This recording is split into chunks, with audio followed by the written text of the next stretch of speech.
Hari Om. Bhagavad is a bird of knowledge. When it flies close to our ears and eyes, we can see it in a little better light. But when the bird of Bhagavad Gita flies way up, it becomes very difficult as well as to understand or hear the word of knowledge. We have come across two shlokas which are at a height which the best of the intellect find very difficult to comprehend. And to expect to talk on these shlokas, maybe because of the rules that we have of having two shlokas every Friday, giving perhaps few minutes, is the grossest of the injustice that can be done to the Mananam, expected to be done while thinking and talking about the shlokas.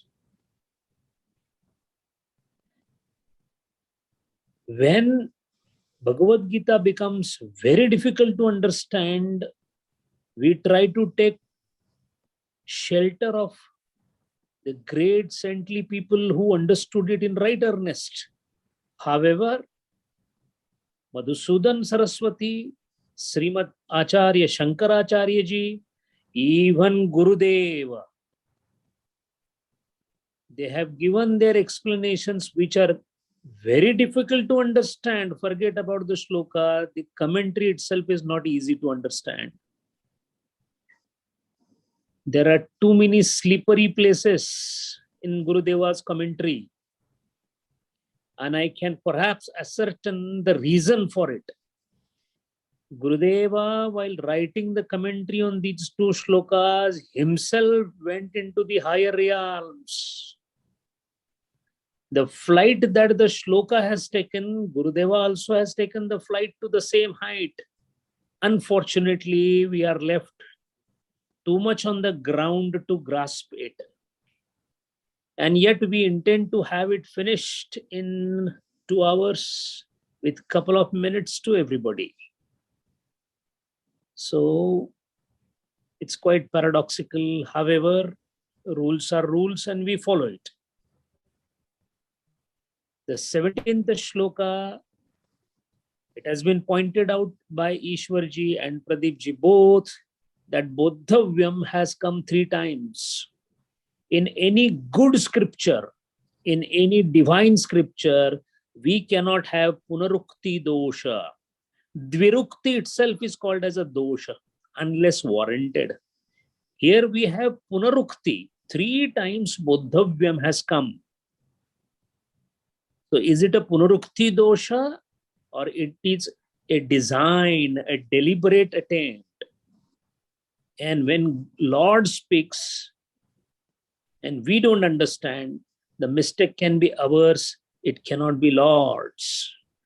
The reason why Bodhavyam has come 3 times is, suppose if somebody is eating sugar, and if we want to tell him, and for the first time he's eating, we will tell him that, okay, eat the sugar and see the taste and feel the granules.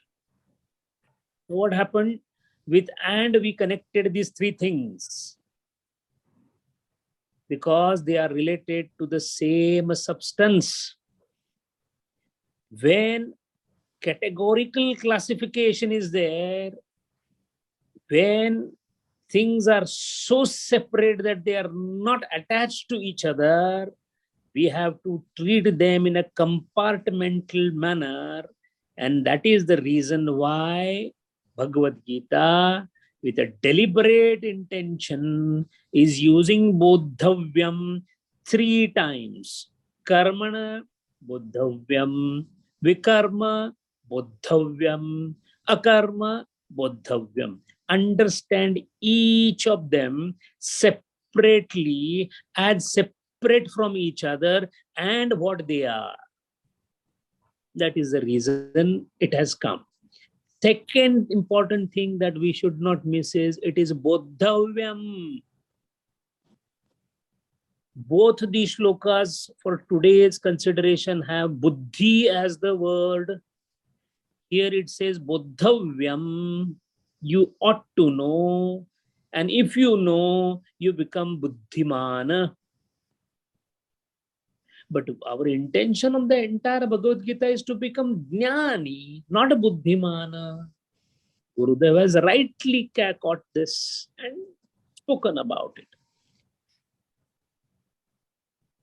Karmano hi api bodhavyam. And then what about jnanam? Jnanam jnatavyam, not bodhavyam.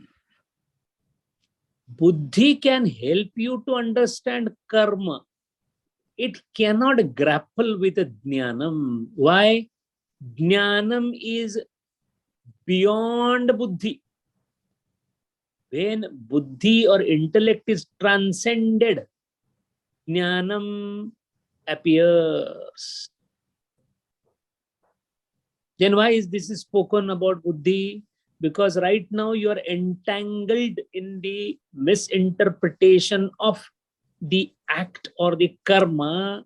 So that being from the intellectual level, it has to be sorted out by intelligence alone. That is why use the intelligence properly so that you understand what the karma is. So understand through the intelligence is bodhavyam. Now you may feel that I have intelligence, I will understand because I have intelligence. Otherwise, how will I survive in this world? I became MBBS, MD, and this and that. Suddenly, at the last part of the shloka, Vasudeva says, hold on, hold on, hold on. Gahana karmano gati. Don't be under the impression that you became Nobel laureate, so you will understand karma. Secular knowledge has no relation whatsoever with this buddhi. So focus on the type of buddhi that is required. So it is not a qualification that you bring your degree certificate and say, it is said bodhavyam, so I will understand karma. No. Karmana gahano gati. For example, why is the deer that is jumping all around in the jungle has been given such beautiful eyes? And then he becomes the prey for the hunter. We see in the world that most of the people who are doing all wrong things, cumulatively they are called politicians. They're all making tons of money. The scriptures say good act and good deed is supposed to give you good thing and a bad act is supposed to give you punishment. But I don't see any politician and corrupt person going unpunished. It confuses me. I go to the extent of saying there is no justice, no Lord, no God in this world. Answer to this is karmana gahano gati. When are they going to get punished? They are doing such a bad thing. संतो Karman की गति न्यारी, बड़े बड़े नयन दिए मुर्गन को बन बन फिरत उभारी, मूर्ख को तुम राज दियत हो पंडित बनत भिकारी, संतो कर्मन की गति न्यारी. Arjuna, not easy to understand karma. So how karma operates, gati, that is most inscrutable, imponderable in Gurudeva's words. Understand karma first. How it operates is an altogether different aspect. That is more difficult to understand. Patanjali Maharaj has exhausted couple of sutras on it about karma ashaya, jati ayur bhogaha iti. The God realized Patanjali Maharaj had with great difficulty has tried to explain what karma ashaya and how karma operates. Even then it is not easy to understand. So karmanagati is gahano. First understand what are these three different types of karma. And Gurudeva starts with the definition of karma as life is activity. Jnaneshwar Maharaj has started the commentary of these two with a beautiful shloka or ovi. तरी कर्म म्हणजे स्वभावे जेने विश्वाकारू संभवे. Only when the apparatus called mind desires, world is originated for activity which apparently happens is called karma. Now the biggest problem that we face is, if karma is bodhavyam and I am supposed to become atmadhyani, which is jnatavyam, that means karma is not going to help me to get the atmadhyan perfect and correct. It is not expected to do that. Karma alone, howsoever perfectly performed, cannot make me eligible for atmadhyanam. First standard, if I pass, will not make me eligible for graduation. But does that mean first standard is not necessary? It is a must. So through first, second, third, fourth, fifth standard, I reach graduation, and then graduation is complete. Through karma, I go upwards, and then enter into a territory called dhyana, which then makes me reach to atma jnana or brahmanubhuti. That means there is a ladder. The lower rungs are for karma, the upper rungs are meant for jnanam. This is called sequential thing, or in Sanskrit, krama samuchayaha. In Viveka Chudamani, in Panchadashi, in Upanishada, Acharya, Shankaracharya has been constantly talking about karma cannot give jnanam, but without karma, chitta shuddhi is not possible. Without chitta shuddhi, dhyanam is not possible. Without dhyanam, jnanam is not possible. So, first thing first. So, at the first thing first, for the uneducated person, first standard is very important. For the educated one, the graduation is important. We all being into uneducated state, first Lord is saying, understand the first, second, and third standard by understanding akarma, vikarma, and karma. Irony of the fact is, almost last 40-50 years that I am now passed on this earth, I have been only doing karma, and at the age of 60, I am trying to see what is exactly karma. That is the problem of our karma.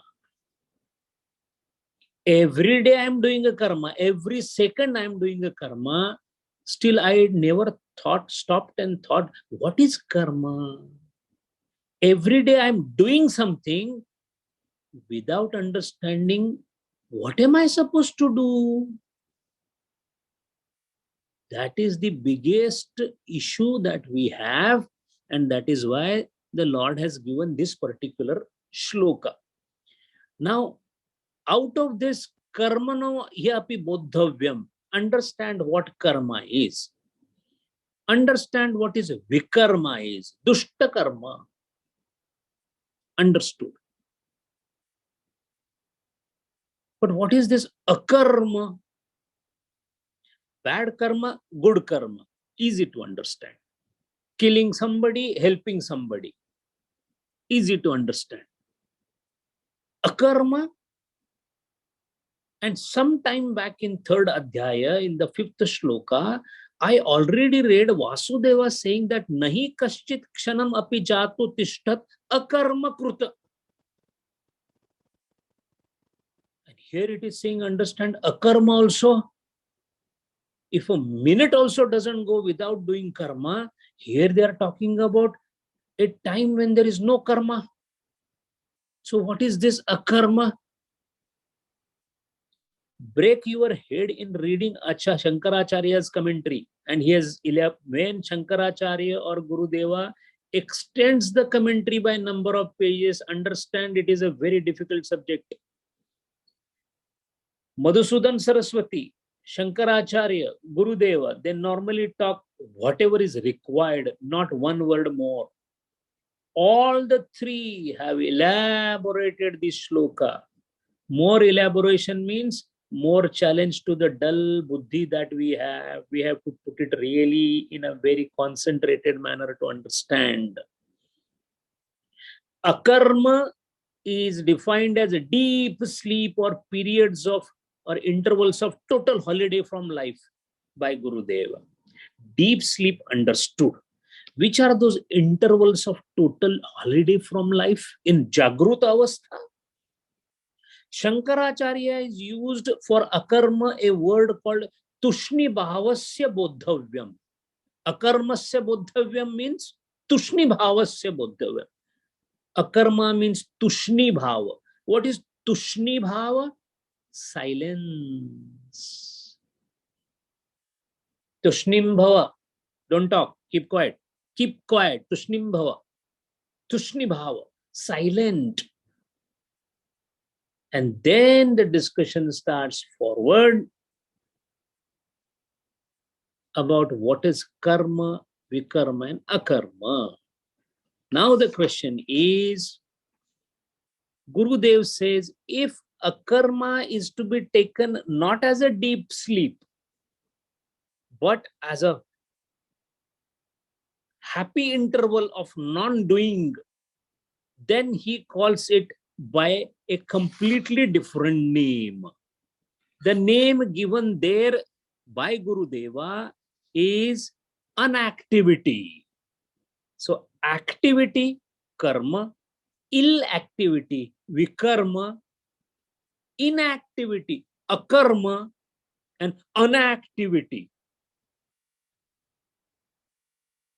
Gurudeva's Pandora's box is not easy to understand, and had an authority to say that as far as 17th shloka is concerned, it is inactivity. Akarma means inactivity. But in 18th shloka, same akarma becomes inactivity.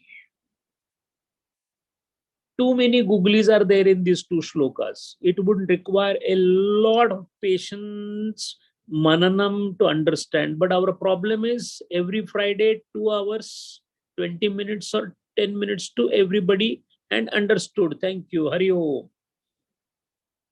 No, sir.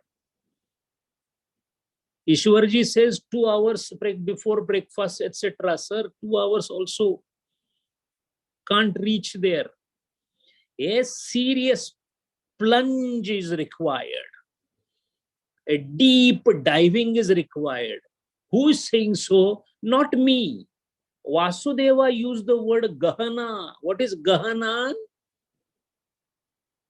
Inexplicable, dense, deep is Gahana. And what is a Gahana? Avagahana or Gahana? Gahana is to take plunge into deep waters. Karmana Gahanogati means you will have to take, Arjuna, deep plunge into the mananam through the intelligence to understand these. Three times if Vasudeva is telling us to Bodhavyam, we need to understand it is not going to be as easy. And on the top of it, the master craftsman Gurudeva is saying that even though you understand all this, please be clear that karma alone is not going to help you in getting the Atmadhnyanam. Why? Because you will be very close to it. You will be very close to it. You are almost coming on the door to knock. But karma cannot open the door and give you the jnanam. Karma can make you reach at the point. So karma, when done perfectly, can be a pune who will take you up to the minister's door. See, every minister has a peon, very important person, because he only, when he says, oh, you go inside, you can go inside, otherwise you can't. So peon has an importance, but peon is not the minister. So karma can take us closer at the doorsteps, as they call it, but you cannot expect him, that karma, to give you the jnanam. And how beautifully Gurudev has put it. Godhead reached through activity can only be a Sunday Godhood, which must depart from us the following Monday morning. If one understands this one statement, he has understood what is Krama Samuchaya, a topic of heated discussion and elaborate commentaries. There are Bhashyam, Tika, Charpata, Panjari, so many things are written on it. Gurudev has concealed that into one statement, apparently very slippery. What comes to you as a Godhood on Sunday will not stay with you as Godhood on Monday. Why? Mananam. If this is the case, then after understanding karma, vikarma, and akarma, if you have understood it, Vasudeva comes to the 18th shloka and throws in 4 words which completely topple us from the ground. As it is, fantastic intelligence has been given to us, which is so short. It's not even a candlelight. It's a flickering small flame. And the challenge given here in this 18th shloka is karmani akarma pasya, akarmani karma. Apparently paradoxical, very difficult to understand intellectually. Bodhavyam itself is difficult. Implementation will be further difficult. Whenever an action is happening, see that it is not happening. And whenever action is not happening, see that action is happening. Whenever you are drinking water, think that you are not drinking the water. And whenever you are not drinking the water, think that you are drinking the water. How it is possible? How are they not opposites? Is it not the Lord is trying to tell us that opposite thing? Right here in front of me, the karma is happening. I'm talking. And Lord tells me, don't think that you are talking. But Lord, I am talking. How can you say I'm not talking? No. See that you are not talking. How can I see I am not talking when I'm talking? And that is where the secret Guru Killi lies in that statement. And on the top of it, if you do this, then I will call you Buddhiman. I will give you 3 titles. I will call you wise, Buddhiman.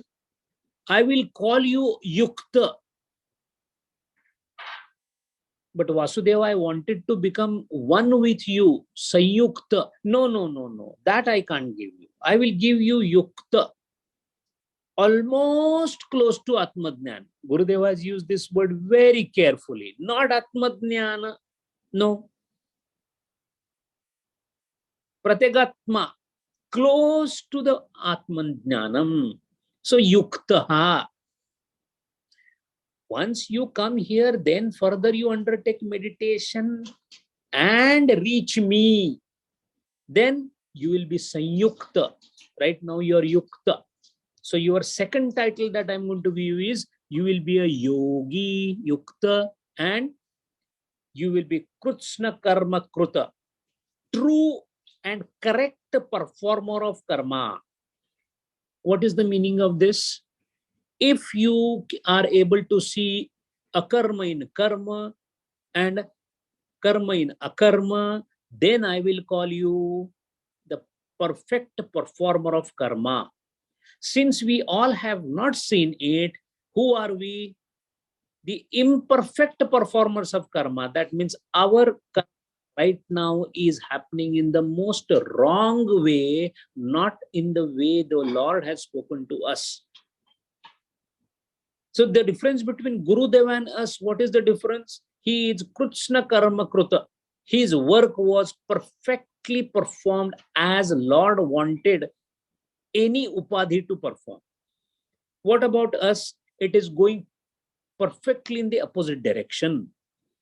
That is why Gurudev has given some pearls of wisdom here. First, understand karma, karma vikarma, then perform the karma so that you can reach the stage of akarma. Once you reach that particular akarma, inactivity, you will become chitta shuddha.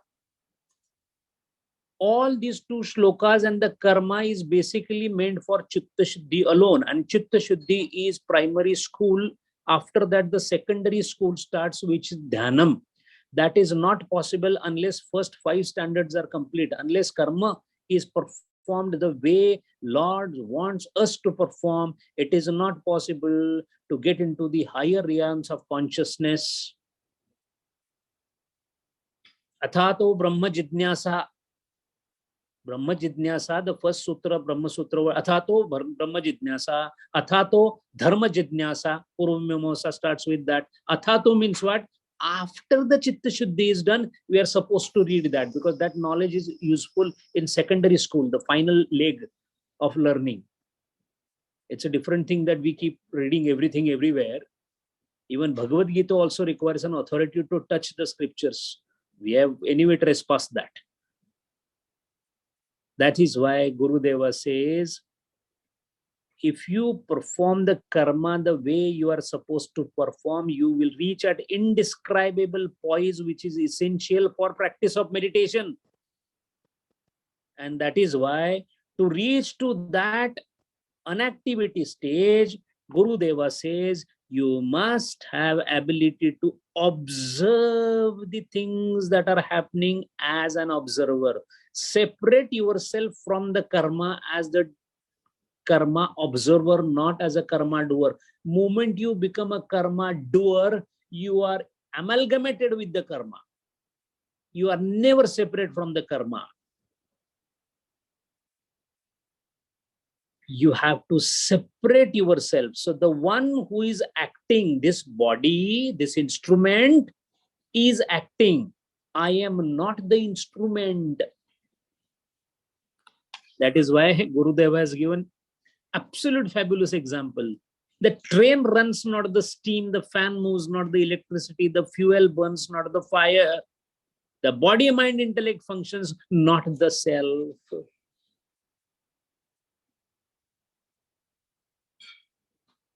When anybody reacts to me, slaps me, praises me, gives me, feeds me, pushes me, pulls me, puts me on the throne, throws me into the dust, it is not me. It is my instrument, because of the instrument's previous prarabdha actions and vasanas. If this is clear, then what will happen? No karma will come to impinge on my doership. Observing oneself away from the act that is performed, मेरा मुझ में कुछ नहीं जो कछु है तेरा, तेरा तुझको सौंप दूं क्या लागे है मेरा.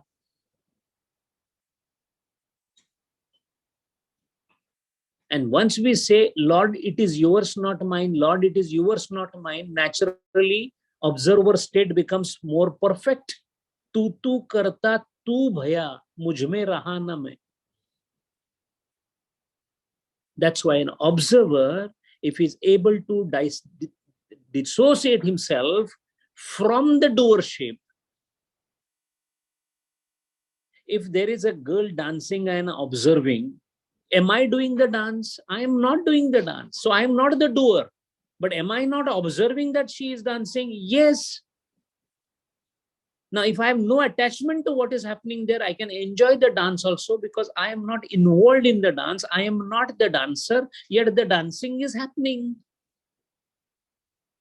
Once that is possible, then you enter into a period of inactivity.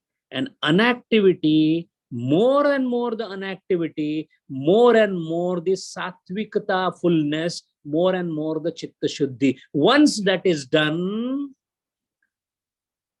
then the student is asked and given a certificate that you have passed the primary degree, come for the final examination that is meant for Atma Jnanam.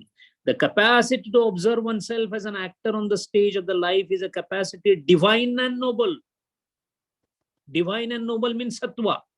In as much as it immediately redeems us from our selfish preoccupations and brushes aside our sorrows with life's ever-changing incidents and accidents. This is called Yogaja Pratyaksha Jnanam.